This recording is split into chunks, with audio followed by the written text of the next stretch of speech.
So look, why I've got why we've got Sally on. Can you just give us, Sally, a little bit of a insight into we've all got the world of what bullying can cause, but what was really hard for you to move out of that to go, well, it's not me causing this, it's someone else doing something to me? How long did it take you to get above that where it didn't mean or affect you anymore? I don't think it did. I mean, a lot of it was stuff from the outside. But I did blame myself a lot. I blamed myself for not being strong enough to say anything. I blame myself because I allowed them to do it, and I didn't say anything back. I would think of good comebacks later, and then I would be too afraid to say anything to anybody. Yeah, right. So and I think that my struggle was that I had moved to a new town when I was in 5th grade, so I didn't have friendships. I didn't have friends that were long-term friends in that school, and a lot of the kids that I had been friends with, I didn't know a lot of the kids.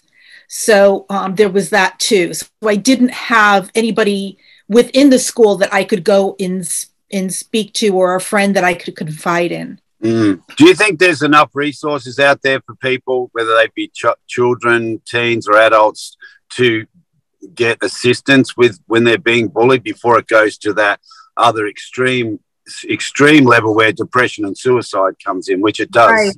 Well, I think, a lot of the things that I see, maybe it's just the things that I see, is more telling the bully not to bully, as opposed to telling the victim of being bullying how to handle it and how to overcome it and how to start thinking clearer and thinking better and stop the self-bullying and getting yourself over it. So I think, I'm not in the school system, so I don't know what's available, but I know it wasn't available when I was in school. But, I taught Sunday school for many years, and that was the thing I always, when I spoke to the kids, I always instilled in them, all right, this is, it's better to think this way, to think that, if someone says something to you, it's not you, it's them, and you can overcome it by just thinking that, what, you're just either so much better, or you can overcome it. So yeah, that's right. And sometimes people don't. Sometimes they need some other avenue to help them get over that as well. But this is great because someone will be enrolled in that world of what you said, and then others may need stronger support, like Jerry Trimble, one of our friends from Vancouver, an active friend of mine.